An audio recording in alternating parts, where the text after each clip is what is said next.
할렐루야. 오늘도 하나님의 은혜 가운데서 이렇게 말씀을 선포하고 선포하는 저나 듣는 여러분들이나 동일한 은혜 가운데 거하게 계실 아버지 하나님께 영광 올려드립니다.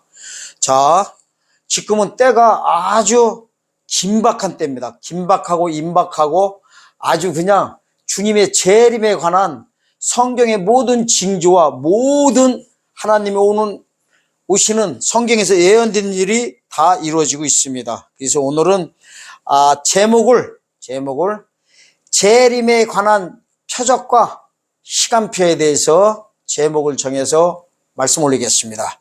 오늘 은혜 받으실 하나님의 말씀은 마태복음 24장 32절부터 37절까지입니다. 읽겠습니다. 마태복음 24장 32절에서 37절. 무화과 나무의 비유를 배우라. 그 가지가 연화해지고 잎새기를 내면 여름이 가까운 줄 아나니 이와 같이 너희도 이 모든 일을 보거든 인자가 가까이 곧 문 앞에 이를 줄 알라. 내가 진실로 너에게 말하노니 이 세대가 지나가기 전에 이 일이 다 이루리라. 천지는 없어지겠으나 내 말은 없어지지 아니하리라. 그러나 그 날과 그 때는 아무도 모르나니 하늘의 천사들도 아들도 모르고 오직 아버지만 아시느니라. 노아의 때와 같이 인자의 임함도 그러하리라. 아멘. 자, 예수님이요 직접 이 때에 대해서 말씀하신 것입니다. 이 장소가 어디냐면은 감람산에서 지금 말씀하고 계십니다. 근데 왜 이 말씀을 하시는 거냐면요, 지금 자 24장 3절 보겠습니다. 3절 때문에 그럽니다. 3절 보세요. 예수께서 감람산 위에 앉으셨을 때 제자들이 종용이 와서 가로되 우리에게 이르소서 어느 때에 이런 일이 있겠사오며 또 주의 임하신가 세상 끝에는 무슨 징조가 있사오리까. 요거 때문에 그래요. 요거. 그러니까 이게요 어떻게 된 장면이냐면은 배경을 이해를 잘 하셔야 됩니다. 배경이 엄청 중요합니다. 이 날이요, 몇 월 며칠 날이냐면은 절기상이요, 1월 12일 날 화요일 날 했었어요. 그리고 그 다음 날. 자, 화요일 날 다음에는 수요일 날입니다. 수요일 날은 뭔 날이냐면 가룟 유다한테 잡혀가는 날인데요. 가룟 유다하고 로마 병정들이 와가지고 예수님을 잡아가지고 밤에 끌고 가는데 그 장소가 어디냐면 거기도 감람산 안에, 감람산 중앙에 겟세마네 동산이라는 데서 예수님이 이 땀방울이 핏방울 되게 기도하고 난 다음에 그 자리에서 이제 잡혀가는 겁니다. 그게 감람산입니다. 아주 중요합니다. 자, 수요일 날은 그 잡히고 목요일 날은 빌라도 법정에 서시고요. 빌라도 법정에 서가지고 판결을 받고 그 다음날 금요일 날 1월 14일 날 금요일 날 십자가에 달려 이제 영혼이 돌아가시게 됩니다. 그러니까 십자가에 달리기 만 이틀 전 사건입니다. 이틀 전에. 그러니까 이거는 이 설교 말씀이 마지막 설교입니다. 그 다음에도요 말씀을 하시긴 해요. 하지만 십자가에 매달기 이틀 전에 마지막 제자들에게 감람산 위에서 말씀하시는 장면입니다. 자, 뭐라고 합니까? 이제 제자들이요 물어보는 거예요. 아직 십자가에 달리지도 않았는데 뭐라고요? 주님, 재림 때 무슨 일이 있겠으며 또 주 재림 때 세상 끝에는 무슨 징조가 있사오리까 하니까 지금부터 이제 말씀 쭉 오면서 마태복음 25장까지 다 말씀하신 거예요. 이 지금 장면이 그래요. 이게 아주 중요해요. 이걸 파악하시고 보셔야 돼요. 자, 25장 다 마치고 나서요 26장 1절 1, 2절 가보세요. 26장 1, 2절 예수께서 이 말씀을 다 마치시고 이 말씀을 다 마쳤다는 건 뭐예요? 지금 마태복음 24장 3절부터요 25장 46절까지 말씀하셨다는 거예요. 그러니까 마태복음 24장과 25장 내용을 전부 다 말씀하셨다는 거예요. 제자들에게 이르시되 너희의 아는 바와 같이 이틀이 지나면 유월절이라 인자가 십자가에 못 박히고 8일이라 하시더라. 그러니까 이틀이 지나면은 6월절이래요. 그러니까 이날이 화요일 날이니까 이틀 지나면은 목요일 지나고 나면 금요일이라는 소리예요. 그리고 이제 금방 날이 새면은 이제 가룟 유다한테 잡혀간다는 거예요. 그게 8리울이라 이런 거예요. 십자가에 못 박히고 8리울이라 가룟 유다한테 이제 은 30에 팔려가는 장면이 이제 연출됩니다. 자, 그러니까요, 이게 지금 뭐에 대해서 말씀하시냐면 때와 징조에 대해서 말씀하신다는 거예요. 이게 아주 중요합니다. 마태복음 24장 3절 다시 보세요. 예수께서 감람산 위에 앉으셨을 때 제자들이 종용이 와서 가로되 우리에게 이르소서 어느 때 이런 일이 있겠사오며 어느 때에 재림 사건이 벌어지냐 이거예요. 그 다음에 또 주의 임하심과 세상 끝에는 무슨 징조가 있사오리까. 그러니까 지금부터 말씀하시는 게 뭐에 대해서 지금 말씀하고 있는 거예요? 핵심이 때와 징조에 대해서 지금 말씀하고 있는 겁니다. 재림의 과양. 근데 재림이라고 해가지고요 7번째 나팔 불 때 사건도 포함되어 있지만요 시작 시점이 언제 나는 거예요. 이 재림에 관한 이 일들이 벌어지는데 이거를 재림에 관한 일들을요 이 지금 본문을 통해서 쭉 가다 보면은 뭐라고 하냐면은 21절에 보면 큰 환란이라고 합니다. 큰 환란. 22절 보세요. 이는 그때 큰 환란이 있겠습니다. 무슨 말씀이에요? 21절이 이는 그때 큰 환란이 있겠대요. 그때가 언제예요? 재림 때로 들어가는 시점을 가리키는 거예요. 재림 때 들어가는 시점에 큰 환란이 시작된다는 거예요. 아멘. 그게 주님 오시기 전에 뭐가 선행돼야 돼요? 큰 환란. 이게 아주 중요합니다. 왜냐하면 큰 환란을요 다른 말로 말하면 성경에서 뭐라고 하냐 추수다 이럽니다. 추수. 알과 쭉정이를 가리려는 추수라고 합니다. 지금은 추수 때가 아니에요. 지금은 추수 때가 가까이 가고 있는 농사철의 말세지말이에요. 농사철의 말세지말. 아멘. 자, 오늘은 때와 징조에 대해서 이제 말씀하시려고 그래요. 그래서 이거를 제가 제목을 아까 뭐 한다고 했어요? 예수님의 재림에 관한 표적과 시간표. 하나님이요, 이게 있어요. 예수님 오시는 게요, 여러분들 성경을 엄청 오해하고 있습니다. 왜냐하면 담임 목사님들한테 또 신학교에서 그렇게 배워서 그래요. 주님이 도적같이 온다는 요 단어 때문에 아주 그냥 오해들을 반대로들 해석들 하고 있는 거예요. 성경을. 도적같이 온다고 하는 단어들이 있긴 있습니다. 도적같이 내가 오리니 너희들이 깨어있어 준비하라는 이 말씀 가지고 오해들 하고 있는 거예요. 아니에요. 그런 뜻이 아니에요. 성경을. 준비가 안 된 사람들한테는 도적같이 온다는 소리고요. 준비된다는 거는 신랑으로 온다는 거예요. 신부로서 맞이하고 있으라는 거예요. 아니 신부가 주님 오시면 결혼으로 이렇게 비유되어 있는데 재림 사건을 아니 신부가 자기 결혼식 날짜도 모르나요? 그 말 같지도 않는 거죠. 아니 갑자기 신랑이 와가지고 결혼하자고 하면 어떻게 준비하냐고요. 성경을 좀 잘 해석해야 돼요. 그동안 알고 있던 거를 어떻게 해야 되는지 아세요? 내려놓으셔야 됩니다. 내려놔야 성경이 보이기 시작해요. 큰일 나버려요. 큰일 나버려. 그래서 이렇게 되는 거예요. 예수님 오시는 이 때와 징조에 대해서 알면은 언제쯤 주님 만날 거를 알아버린다는 거예요. 그렇다고 해서 날짜를 안다는 뜻이 아니라요. 그런데 예수님 오시는 때도 그냥 모르고 세상 살고 징조에 대해서도 관심 없으면요 주님 못 만나는 소리를 도적으로 만난다고 하는 거예요. 그 도적같이 만나는 도적이 예수님 가리키는 거예요. 예수님이 그러니까요 한 분이시지만은 성도들한테는 두 무리로 바뀌는 거예요. 준비를 못한데 쉽게 말하면 때와 징조에 대해서 모르는 자들은 예수님을 도적으로 만난다는 거예요. 도적으로.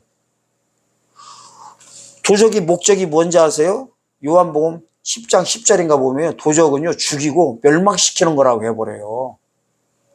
그러니까 준비 때와 징조를 몰라가지고 주님을 어떻게 만나야 될지를 모르는 거.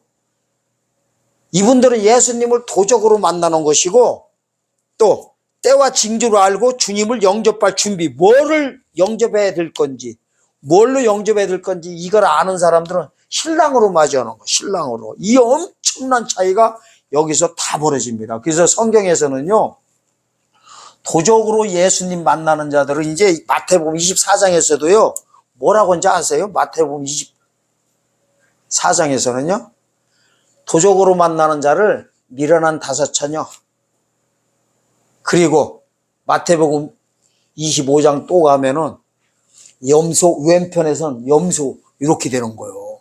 대신에 때와 징조를 알아가지고 뭐를 준비할 줄 알아가지고 주님 영접할 준비가 돼 있는 성도한테는 뭐라고 나왔느냐? 슬기 있는 다섯 처녀, 기름을 따로 그르게 준비했어요. 따로 그르게. 그 다음에 주님 오셨을 때 오른편에선 양들이라고 합니다. 이걸 성경에서는 이제 알곡과 쭉정이로 이렇게 가른다고 합니다. 쭉정이가 바로 주님을 도적으로 만난 자들이고 알곡은 주님을 신랑으로 영접할 자들입니다. 그래서 그러면 하나님이요, 때와 징조에 관해 가지고 우리한테 알려줬을까요? 안 알려줄까요? 당연히 알려주셨지요.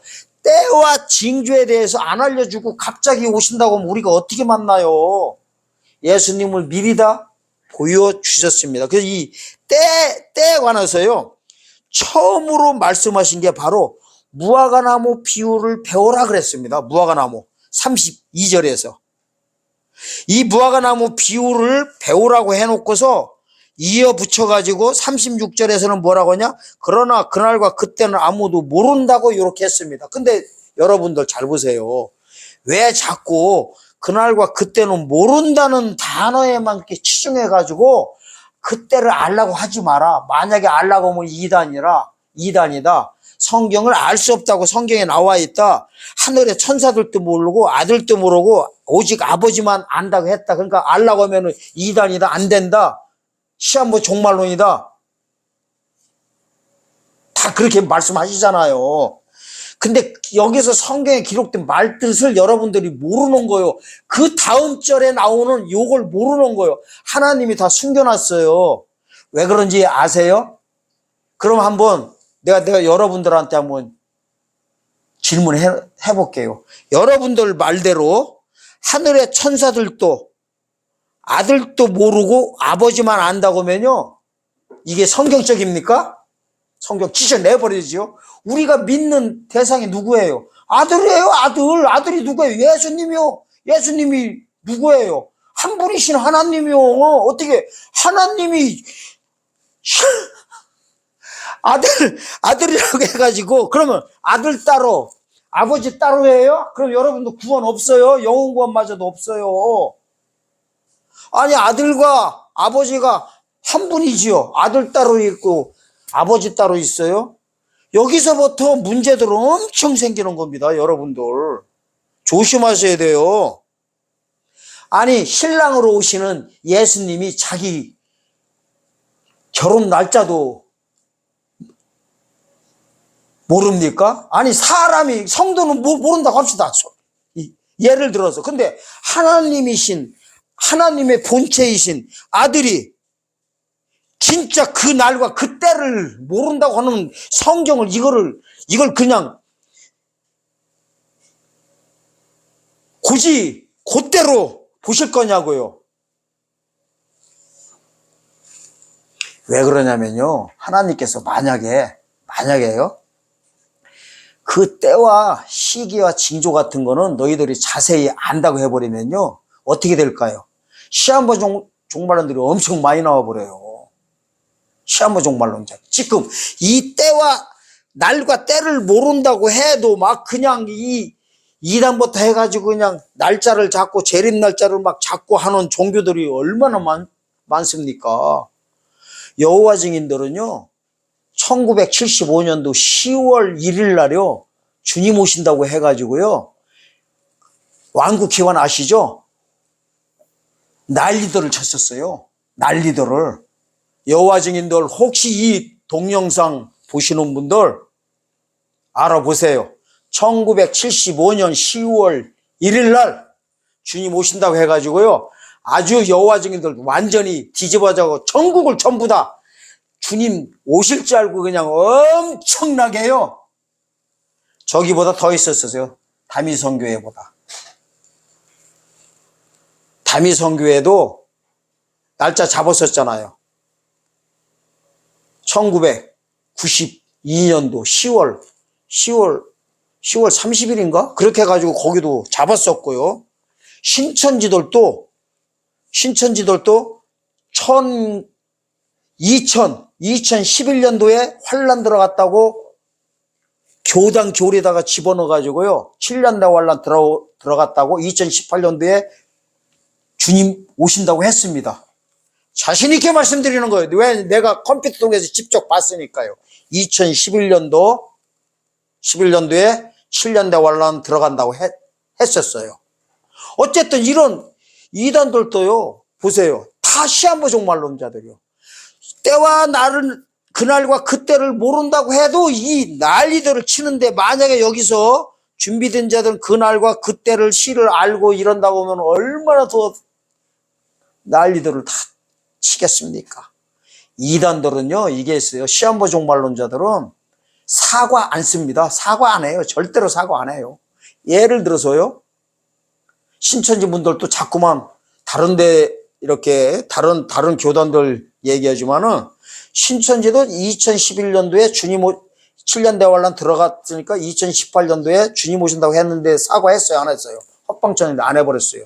여호와 증인들도요, 1975년 10월 1일 날 주님 오신다고 했는데 헛방치니까 뭐라고 혼자 하세요? 오시다가 제2성전으로 들어갔다고 해버려요. 지금 거기서 대기하고 있다고 그래요. 이따위 소리 들어간 거예요. 왜 제가 이렇게 잘하는지 아세요? 더 이상 묻지 마세요. 여호와 증인들이 왜 어떻게 이렇게 잘하냐고 물어보면 제가 자세히 말씀드릴게요. 자세히. 제가 1975년도에 뭔 일이 있었는지 자세히 말씀드릴게요. 심각들 합니다. 그런데 잘 보세요. 해답이 어디 있냐면요, 그 다음 절에 있어요. 그날과 그때는 아무도 모른다고 해놓고서 37절 보세요. 노아의 때와 같이 인자의 임함도 일하리라.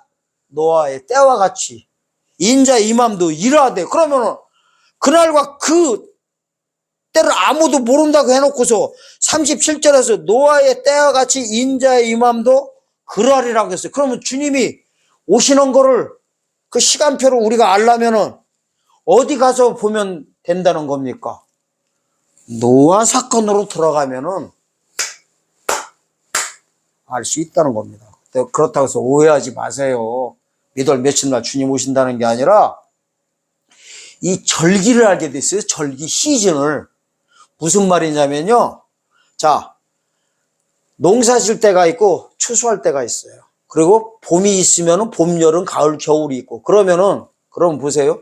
겨울 추위가 막 너무 추울 때 보면 좀 있으면은 봄이 올 것이고, 봄 따뜻하고 다 이렇게 만물이 다 소생하고 나면 좀 있으면 또 뜨거운 여름이 올 것이고, 또 여름에 뭐냐 30도 막 35도 해가지고 막 죽을 듯이 막 이렇게 막 홍수나고 막 이렇게 또 햇빛 나고 하다가 보면 좀 있으면 찬바람 나온 가을이 올 것이고, 또 지금처럼 춥잖아요. 지금 갑자기 얼마 전까지만 해도 그냥 더워가지고 그냥 땀 삘삘 흘리는데 지금 추워가지고 삘삘 흘리잖아요. 조금 있으면 이제 혹한이 와요, 안 와요? 겨울이 이제 온다고요.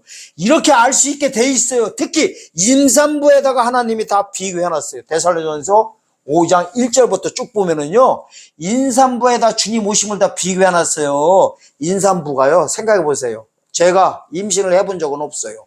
할 수도 없고.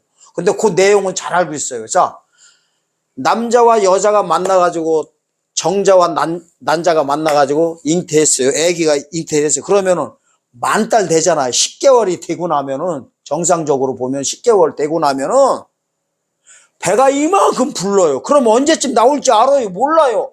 알지요. 그러니까 애 낳기 전에 뭐예요? 배냇저고리 다 준비하고, 에? 또 기저귀도 준비하고 우유병도 준비하고 이렇게 다 준비하잖아요, 미리.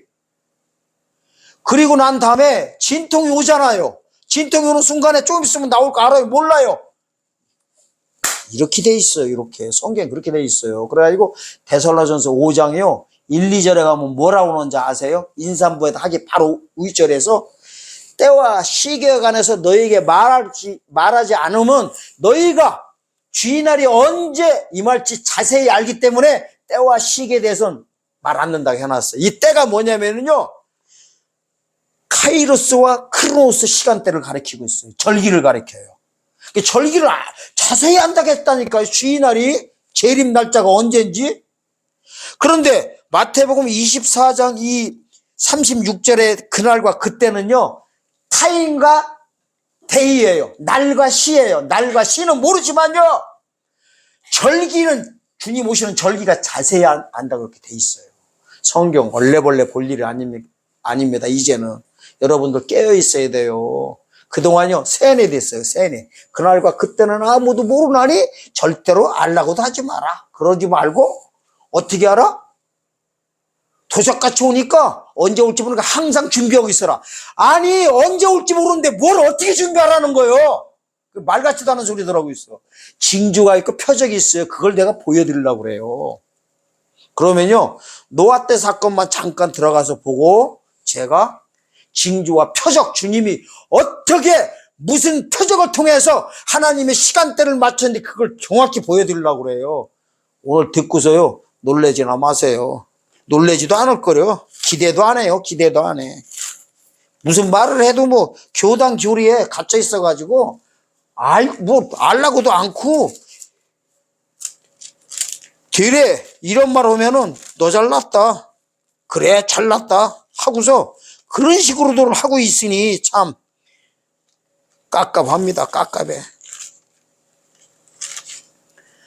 마태복음이 창세기로 가서 보겠습니다. 창세기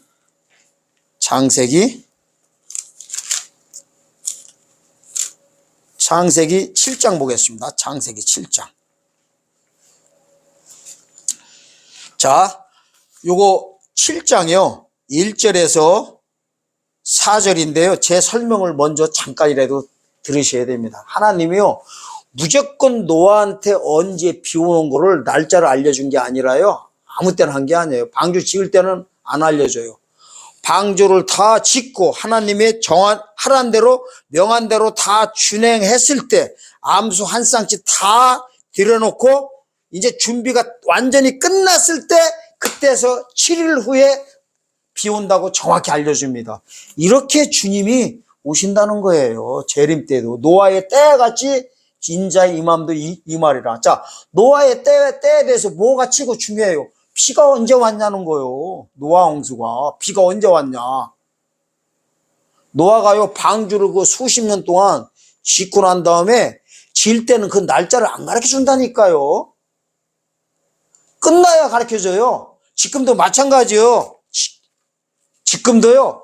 이 방주 짓는 게 뭐냐면요. 성경에 이 방주라는 원어 들어가서 보면요. 법궤, 궤하고 같은 단어들 쓰고 있어요. 방주와 궤, 언약궤. 아멘? 뭐냐면요. 말씀대로 지금도 이겠어요. 말씀대로 준비된 자들은 알 수 있다는 겁니다.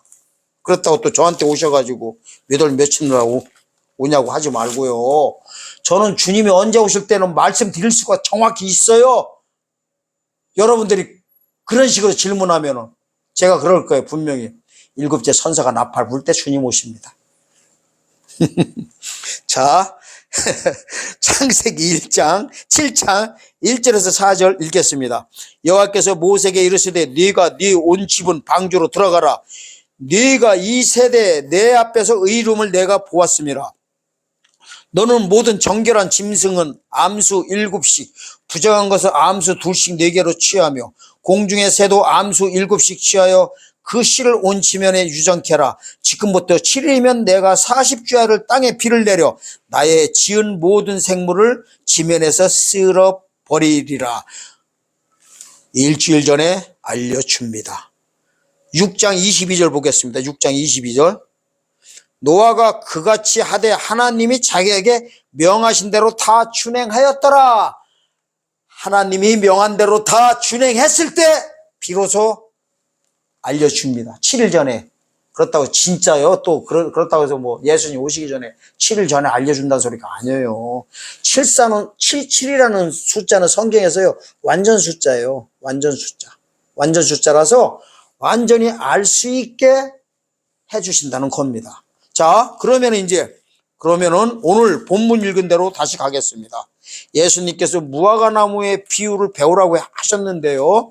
무화과나무 비유가 무슨 사건이냐면요. 이 배경부터 이제 봐야 됩니다.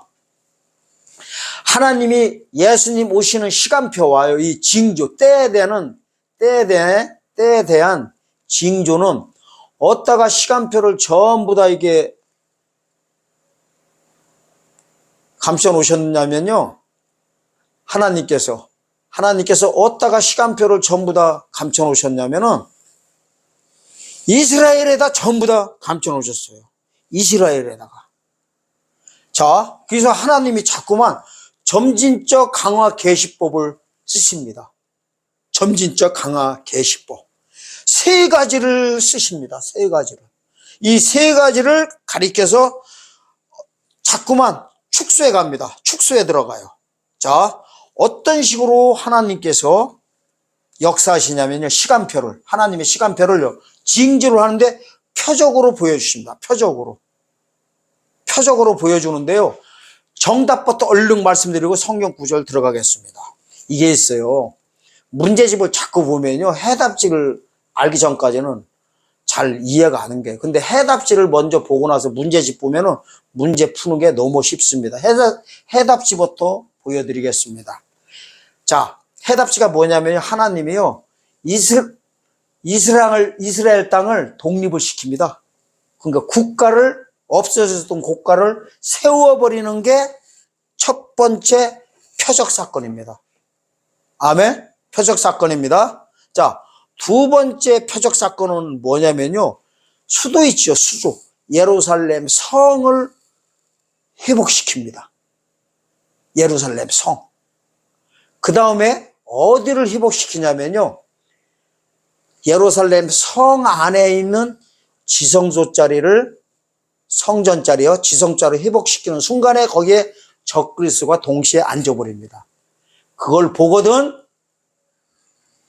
재림이 시작되는 겁니다. 그 말은 무슨 말이냐면은 신약 시대인 이방인의 때가 차는 종점이자 재림이 시작되는 큰 환란의 시점의 시간표입니다. 요걸 바로 세 가지입니다. 세 가지. 자, 첫 번째는 이스라엘 나라를 회복시킵니다. 독립시킵니다. 2000년 만에 없어졌던 나라가 재림에 오는 첫 번째 표적입니다. 그 다음에 두 번째 표적은 예루살렘 성을 통해서 그 표적을 통해서 전쟁을 통해서 이걸 로스 전쟁이라고 합니다. 로스 전쟁을 통해서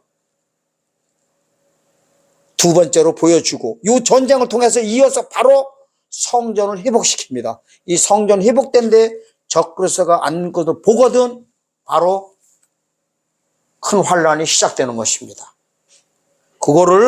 그러면 하나님께서 왜 이 같은 표적을 쓰시냐 이거요. 표적을. 이유가 있어요. 이유가. 자, 하나님께서요. 지금도 만약에 뭐하면은 환상으로 알려주던가 아니면은 선지자를 통해서 이렇게 시기를 알려주던가 해야 되는데요. 하나님께서는 반드시 눈에 보이는 표적을 사용하십니다. 표적을. 눈에 보이는 표적. 표적이라는 건 뭐예요? 실제로 우리가 눈으로 볼 수 있는 거를 표적이라고 합니다. 표적. 아멘? 자, 눈으로 볼 수 없는 거는요, 표적이 아닙니다. 예를 들어서 우리가 이렇게 핸드폰이나 뭐 해요. 그러면은 전파가 눈에 보입니까? 안 보여요. 눈에는 안 보이지만 이 세상에 존재하는 것이 많습니다. 이런 거는 표적으로 쓸 수가 없습니다. 왜 그러냐면 이유가 있어요. 이유가. 자, 표적으로 이렇게 성경 예언대로 탁탁탁 보여줘야만이 믿든지 안 믿든지 간에 성경을 보든지 안 보든지 누구든지 다 보면은 이해가 가고 아야소리 못하게 하나님이 표적을 그냥 보여주는 거예요. 표적을. 아멘? 요 마지막 표적을 먼저 보겠습니다. 마지막 표적이에요. 세 번째 이 적그리스도의 표적이 데살로니가 후서, 자, 데살로니가 후서 2장입니다. 데살로니가서 2장 1절에서 4절입니다. 읽겠습니다. 형제들아, 우리가 너에게 구하는 것은 우리 주 예수 그리스도 강림하신가 우리가 그 앞에 모임에 관하여 혹 영어로나 혹 말로나 혹 우리에게 받았다고 하는 편지로나 주의 날이 이르렀다고 동심하거나 두려워하거나 하지 아니할 그것이라. 누가 아무렇게 해도 너희가 미혹하지 말라. 먼저 배도하는 일이 있고 저 불법의 사람 곧 멸망의 아들이 나타나기 전에는 이르지 아니하리니 저는 대적하는 자라. 범사에 일컫는 하나님이나 숭배함을 받는 자 위에 뛰어나 자존하여 하나님의 성전에 앉아 자기를 보여 하나님이라 하느니라. 결국에는요, 하나님이 예수님 오셨을 때 그 헤롯 성전 자리에 이 적그리스도가, 이걸 뭐 적그리스도라고 하거든요. 이 적그리스도가 앉는 순간에 뭐 한다는 거예요? 앉는 순간에 이제 재림 사건이 이날부터 들어간다는 겁니다. 그러니까 주님이요, 누가 영으로 받았거나 성경으로 온다고 했거나 아니면 날짜를 잡거나 무슨 일을 해도 믿지 말라는 거예요. 저 멸망의 아들 적그리스도가 성전 자리에 앉기 전에는 내가 결코 이르지 않는다고 해버려요. 그러니까 예수님 오시기 전에 전제 조건이 얘가 표적인 거예요. 얘가 표적이에요. 성전 자리가 우리가 보면 이제 요거를 바위성전이라고 합니다. 바위성전. 아브라함이 이삭을 바쳤던 그 바위산 지성소 자리에 결국에는 이 멸망의 아들, 불법의 아들이 앉는 순간에 이제 주님이 조금 있다가 오신다는 겁니다. 요게 마지막 표적입니다. 마지막 표적. 이날 오신다는 게 아니라 환난 들어가는 표적이라는 거예요. 그리고 나서 주님이 언제 오시는지 아세요? 얘가 나타나는 순간에 1260일 플러스 3일 반 후에 주님 오세요. 무슨 말인지 알란가 모르겠네요. 요거를 아시려면은 요한계시록이요.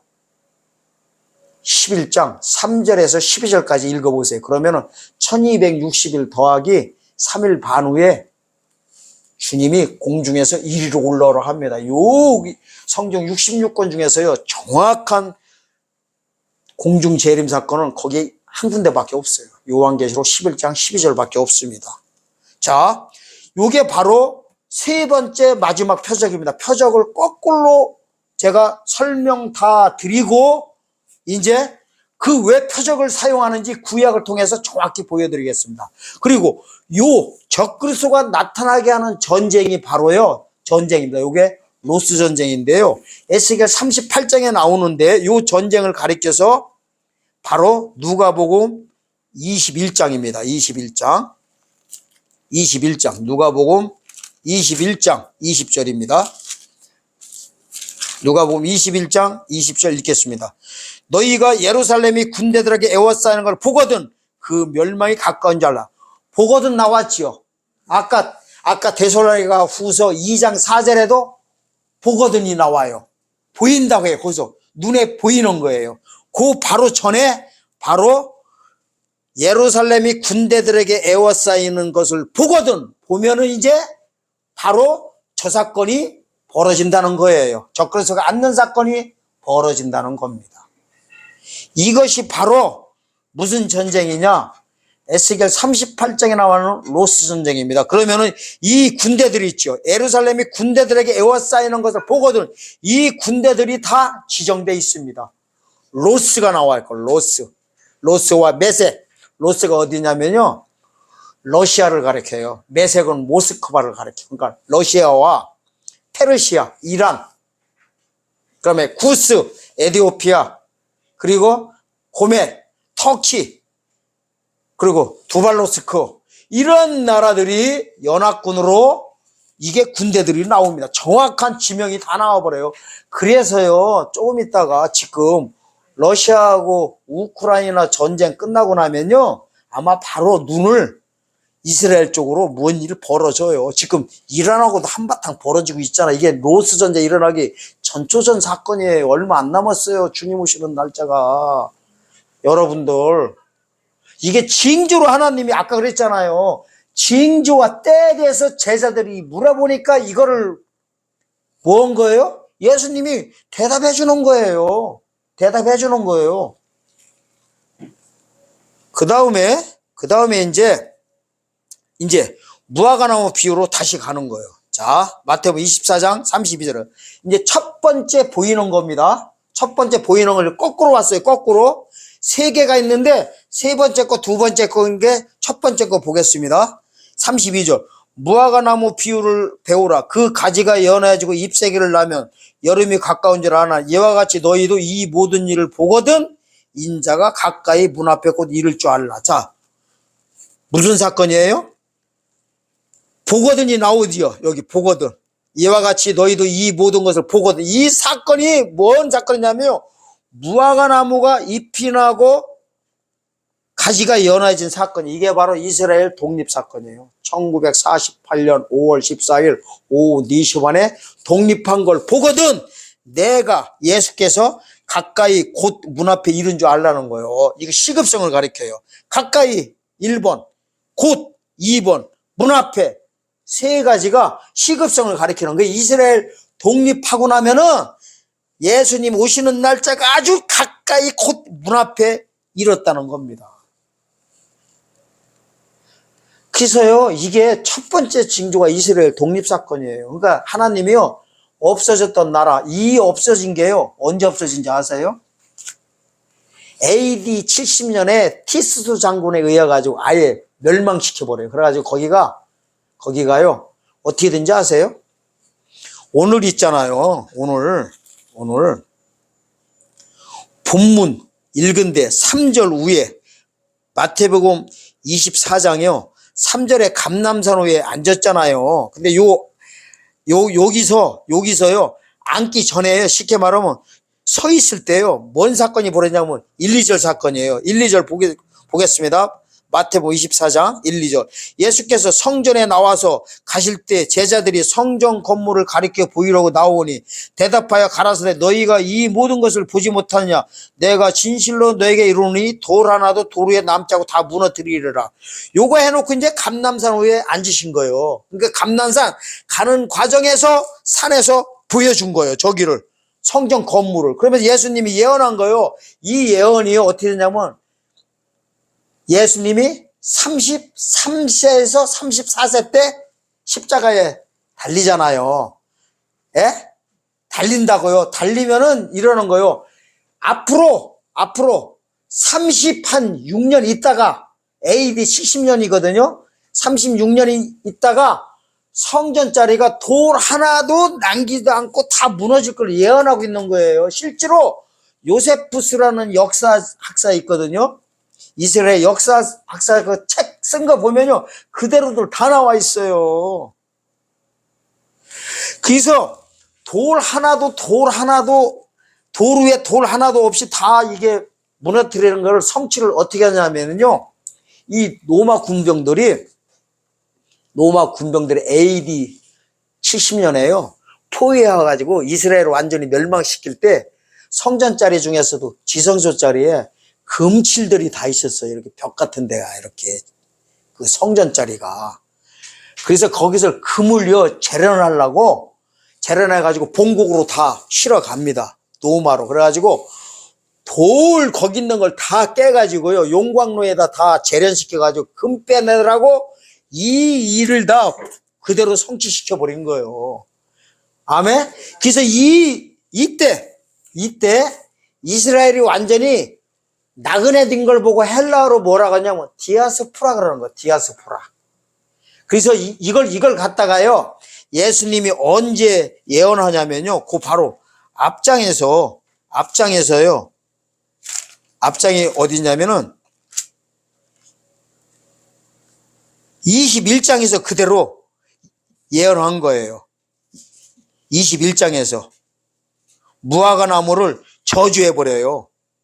21장에 18절부터 그 이하로 보면 열매를 안 내놓으니까 무화과나무를 저주하고요. 마가복음이나 이런 데 똑같은 장면 가서 보면요. 아예 무화과나무 저주하니까 뿌리째 말라버렸다고 해버려요. 이 뿌리째 말라버린 게 바로 이스라엘이 디아스포라 되는 사건이에요. 이 디아스포라 됐던 나라들이 1차 세계대전을 통해서 영국 외상 발포에 의해 가지고요, 요 나라를 회복시키기 시작합니다. 이게 바로 회복시켜 놓은 과정을 무화과 나무가 가지가 연해지고 잎새기를 내하는 걸로, 결국에는 독립시키는 걸로 이렇게 예언들이 다 나와 있는 겁니다. 이걸 보거든 주님이 가까이 문 앞에 곧 이를 줄 알라고 한 것 때문에요. 잘 보세요. 이단들이 여기다 시간표 다 갖다 맞춰버리는 거예요. 1948년도 5월 14일에다가 센터를 맞춰가지고 뭐 때문에 이단들이 그러냐면요, 그 다음 절 34절 때문에 그래요. 내가 진실로 너에게 말하노니 이 세대가 지나가기 전에 이 일이 다 이루어지리라 해가지고요. 잘 보세요. 잘 보세요. 신천지 분들이 이 독립연도에다가 이 한 세대를 70년 플러스 시킨 거예요. 1948년도에다가 70년 플러스 시키면은 몇 년도가 돼요? 빨리 해봐. 2018년도요. 그래가지고 2018년도에 주님 오신다고 그래서 잡았던 거예요. 그 다음에 이장님 씨는, 다미성교회 같은 데는요, 50수를 다 플러스 시켜버린 거예요. 그래서 그동안 이단들이 이 이스라엘 독립연도에다가 한 세대를 어떤 이단들은 40년 잡고, 어떤 이단들은 50년 잡고, 어떤 분들은 70년 잡고, 다 그런 거예요. 다 그런 거예요. 근데 따지고 보면 성경적 근거가 있을까요? 없을까요?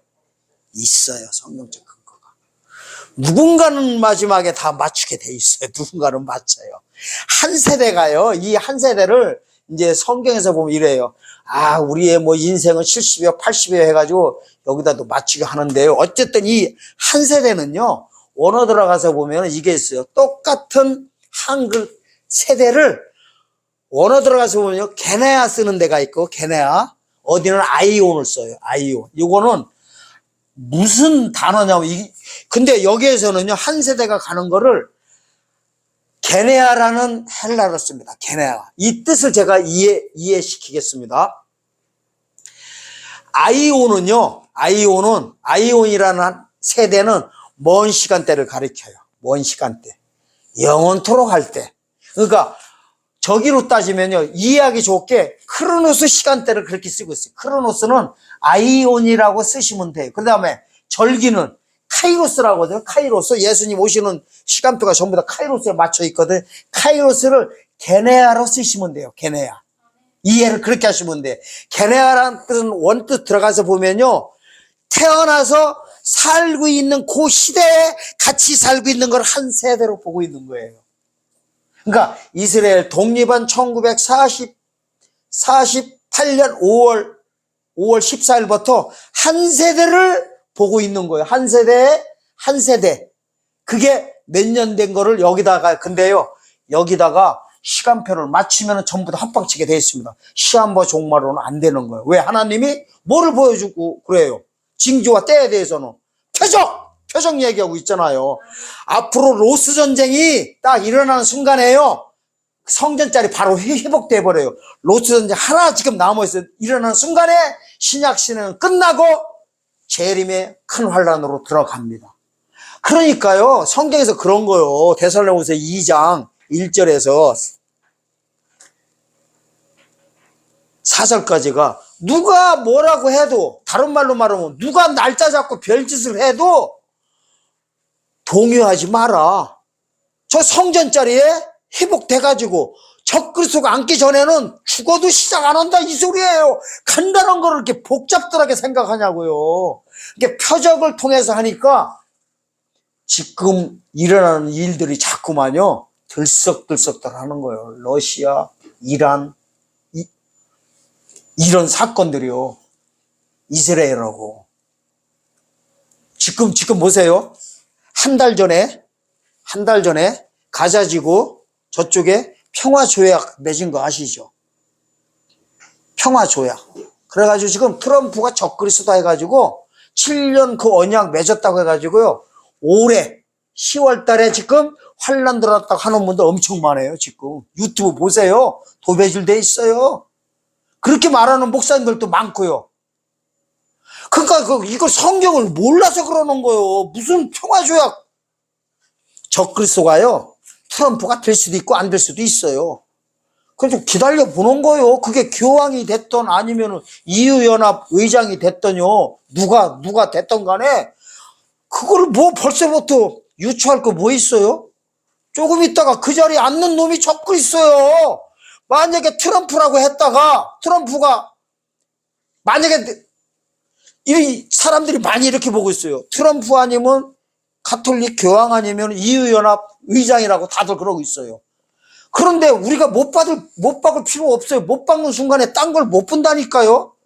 뭘 그걸 못 박아요. 기다려 봐요. 그러다 좀 있으면 나타나면 그놈이 적그리스도지. 뭐 이렇게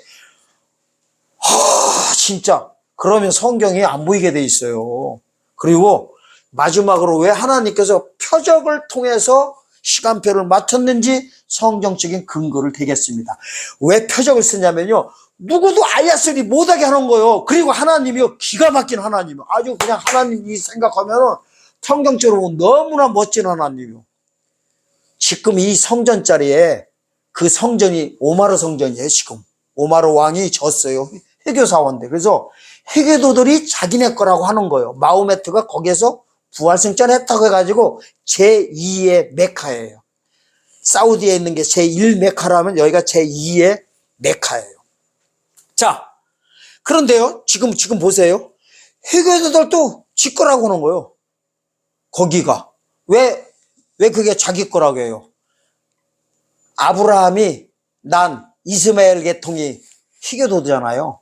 이스마엘이 장자였다고 하는 거예요. 육적인 장자라고. 틀린 말은 아니죠.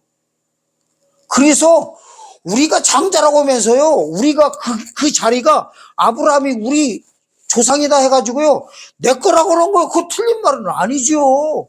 유대교도 당연히 이삭 계통이거든요. 유대인들도 당연히 우리 거라고. 그러고 당연히 유대인들이 다 줬었지요. 솔로몬 성전짜리. 그거를 성전짜리가 BC 586에 멸망된 거를, 솔로몬 무너진 거를 BC 516에 스룹바벨이 그 자리에다가 다시 져가지고 봉헌시한 게 스룹바벨 성전. 그 스룹바벨 성전이 무너진 거를 보수공사했던 게 BC 18년도에 보수공사하는 게 헤롯 왕이 했던 거고요. 그 예수님 오실 때 그래서 그게 헤롯 성전이라고 하는 거예요.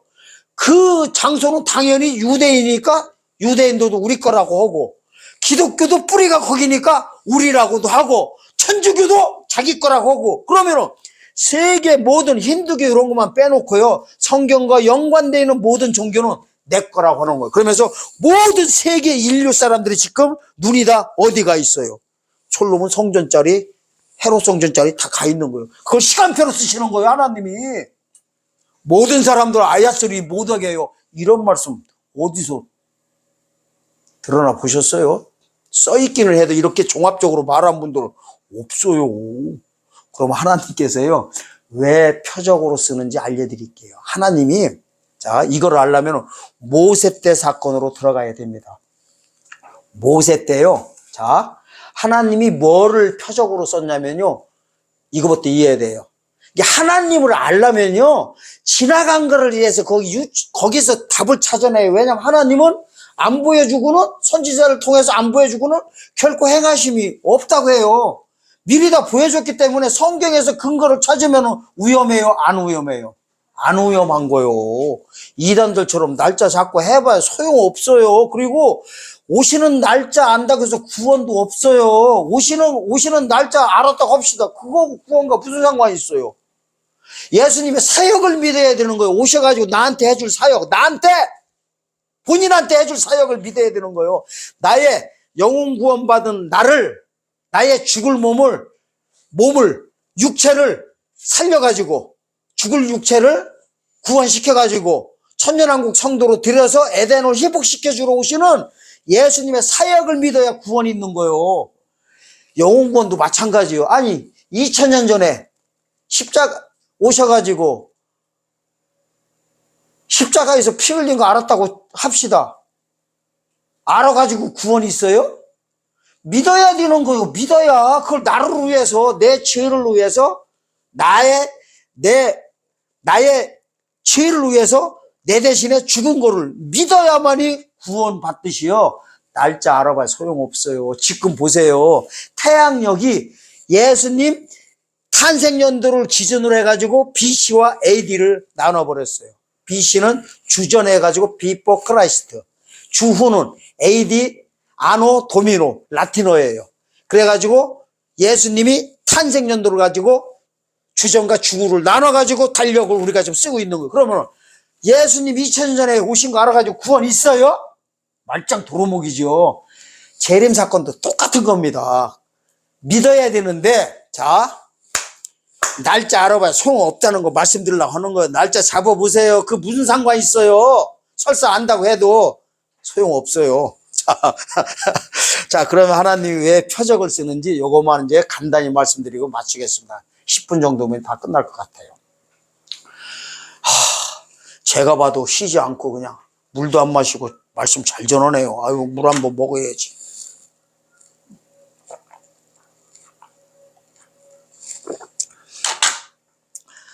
하나님이 속이 시원하다고 하실 것 같은데.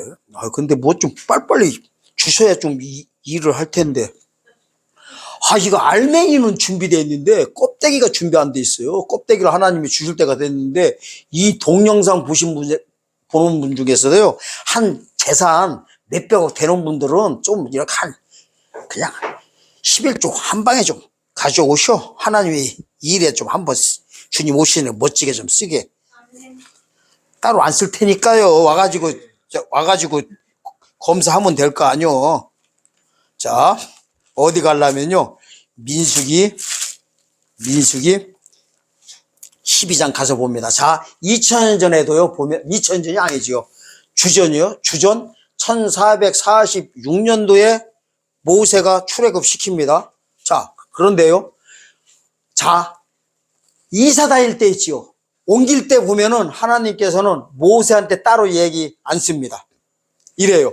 모세 불러가지고 다른 거는 다 말씀시켜요. 다 말씀해. 야, 너하고 나하고 법궤 지성소자리에서 만나자. 그럼 내가 너한테 이를 말은 법궤 앞에서 다 해주겠다. 이런 거는 해. 그러니까 하나님과 일물일답을 다 해요. 성경 보면 무서워요.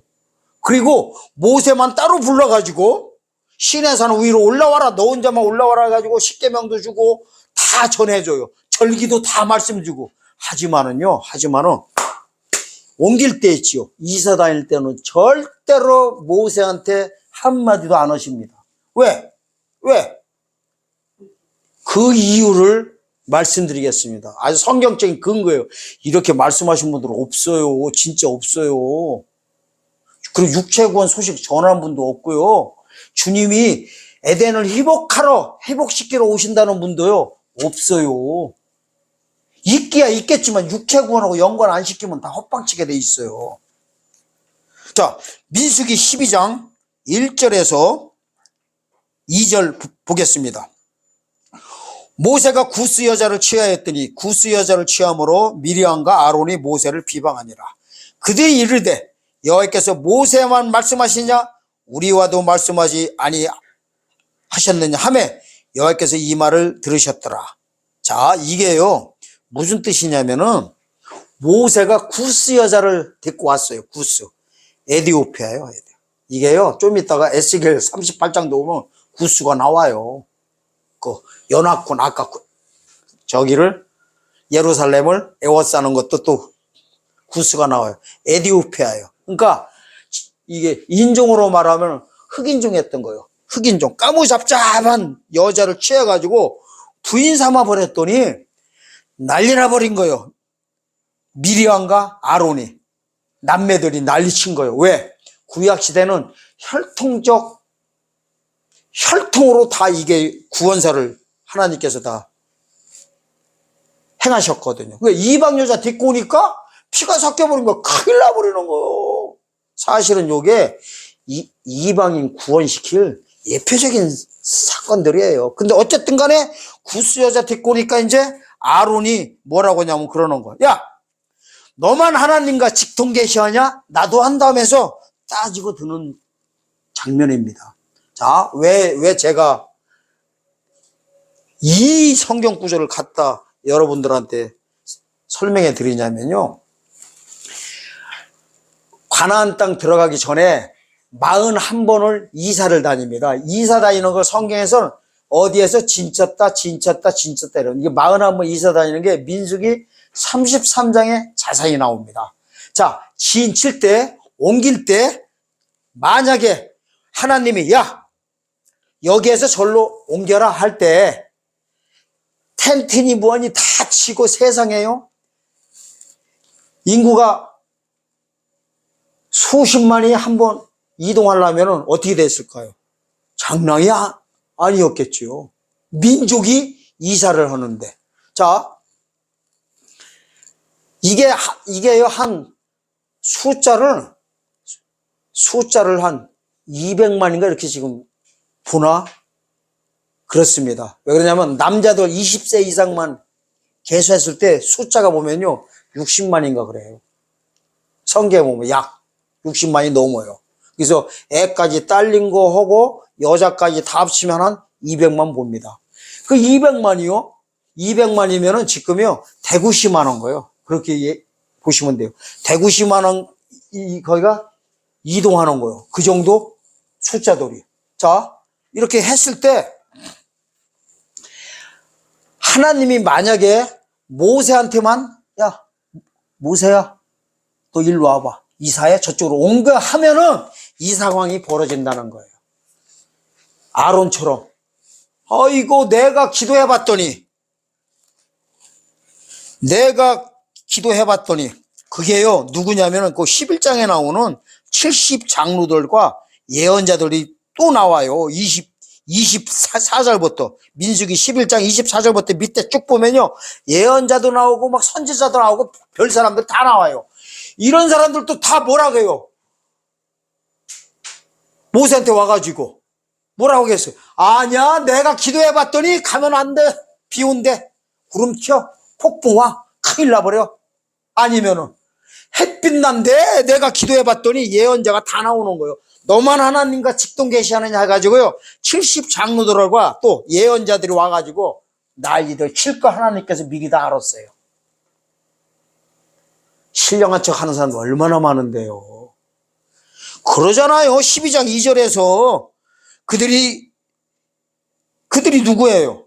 아론과 미리암이 여호와께서 모세와만 말씀하시느냐 우리와도 말씀하시느냐, 나도 하나님과 일문일답한다는 거예요.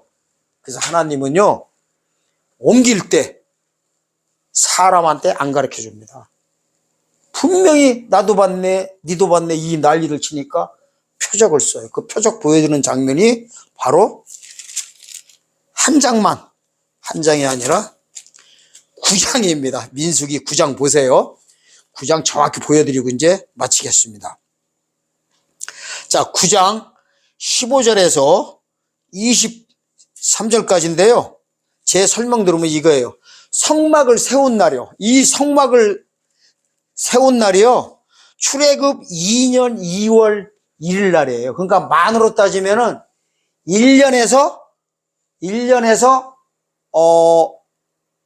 무교절날 출애굽했으니까 1년에서 한 10한 며칠이 빠지는 거예요. 이날 성막 세운 날에 무슨 일이 벌어냐면 이제 구름이 성막 위에 곧 나타나고 불이 나타나 버려요. 그러니까 성막 봉헌식 하는 날 불과 구름이 나타나 버려요. 그래가지고 밤에는 불기둥이 이들을 보호하고 낮에는 뭐냐면요 이들을 보호해 줍니다. 그러면서 이 구름이 딱 뜨면은 표적으로 딱 뜨면은 아야스라고 다 이사하는 장면이에요. 이사가 가버립니다. 하나님이 불과 구름을 표적으로 쓰셨습니다. 아멘? 이동할 때 이동이 뭐예요? 이동이 때에 대한 징조예요. 때에 대한 징조. 우리가 이동해 가는 거예요. 어떻게? 시간표가 어디 있어요? 광야에서 지금 가나안 땅 건너, 가나안 땅 건너기 아니라 요단 건너 가나안 땅 들어가는 거. 요단강이 뭐예요? 큰 환란이고 가나안 땅이 뭐예요? 재림 예수님이 가나안 땅이죠. 이걸 향해서 가는 거잖아요. 그러니까 광야 생활하는 거를 가고 있는 거예요. 가는 시간표예요. 가는 시간표. 구름과 불기둥이 가는 시간표예요. 이 구름과 불기둥을 하나님께서 지금은 어딜 쓰느냐? 이스라엘을 통해서 다 써버리는 거예요. 그게 세상 중앙이에요. 나라를 회복시키고 성전을 회복시키고 지성주자리를 회복시켜가지고 거기에 적그리스도 앉는 순간에 표적으로 쓰는 겁니다. 그 표적을 예표적인 게 지금부터 읽겠습니다. 15절부터요. 민수기 9장 15절부터 18절까지만 19절까지만 읽겠, 23절까지 다 해봅시다. 아무리 저기 해도. 15절. 성막을 세운 날에 구름이 성막꽃 증거막을 덮었고 저녁이 되면 성막 위에 불 모양 같은 것이 나타나서 아침까지 이르렀으되 항상 그러하여 낮에는 구름이 그것을 덮었고 밤이면 불 모양이 있었는데 구름이 성막에서 떠오를 때에는 이스라엘 자손이 곧 진행하였고 구름이 머무는 곳에 이스라엘 자손이 진을 쳤으니 이스라엘 자손이 여호와의 명을 쫓아 진행하였고 여호와의 명을 쫓아 진을 쳤으며 구름이 성막 위에 머무는 동안 그들이 유진하였고 구름이 장막 위에 머무는 날이 오래할 때는 이스라엘 자손이 여호와의 명을 지켜 진행치 아니하였으며 혹시 구름이 장막 위에 머무는 날이 적을 때도 그들이 다만 여호와의 명을 쫓아 유진하고 여호와의 명을 쫓아 진행하였으며 혹시 구름이 저녁부터 아침까지 있다가 아침에 그 구름이 떠오를 때는 그들이 진행하였고 구름이 밤낮 있다가 떠오르면 곧 진행하였으며 이틀이든지 한 달이든지 1년이든지 구름이 성막 위에 머물러 있을 동안에는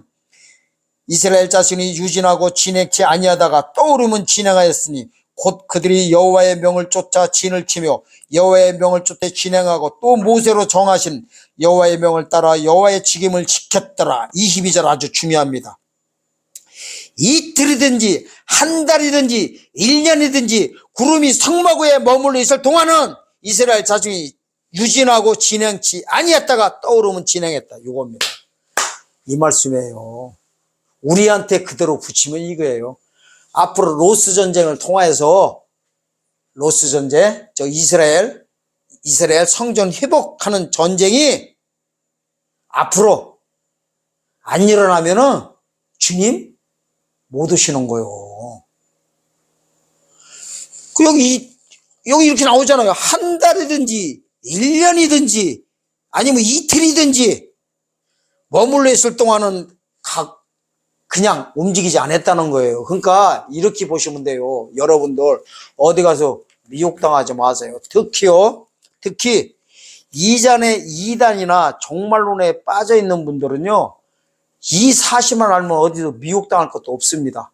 누가 주님 오신다고 해도 믿을 필요도 없고 누가 무슨 말 해도 필요가 없습니다. 성경대로 보시면 됩니다. 성경대로 성경에 예언된 징조대로 일어나는 사건을 보고 징조대로 표적이 보이면은 주님 영접할 준비를 하면 됩니다. 지금이요, 우리가 어떤 때냐면요, 주님 오시기 일부 직전에 살고 있어요. 저는 누가 뭐라고 해도 제 살아생전에 주님 오시는 걸로 알고 지금 이 사역하고 있습니다.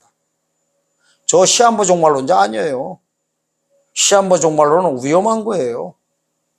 그래서 여러분들은 이 표적을 통해서 일하시는 하나님의 구속의 원리를 깨닫고 곧 러시아와 이란과 두발로스크와 터키, 에티오피아, 리비아들이 연합군으로 이스라엘을 치는 공격할 때 주님이 오시는 표적으로 성경에서는 예언되어 있으니 곧 일어날 일들을 유심 있게 보시고 특히 주의 오심에 대해서 요한계시록 7장 17절에서 14절에서 요한계시록 7장 14절에서 17절에 재림 예수님의 이 사역을 믿음으로 믿는 여러분들 돼서 주님 오시는 그날에 아름다운 성도로 주님을 영접하는 여러분 모두가 되시기를 예수님의 이름으로 축원드립니다. 아멘.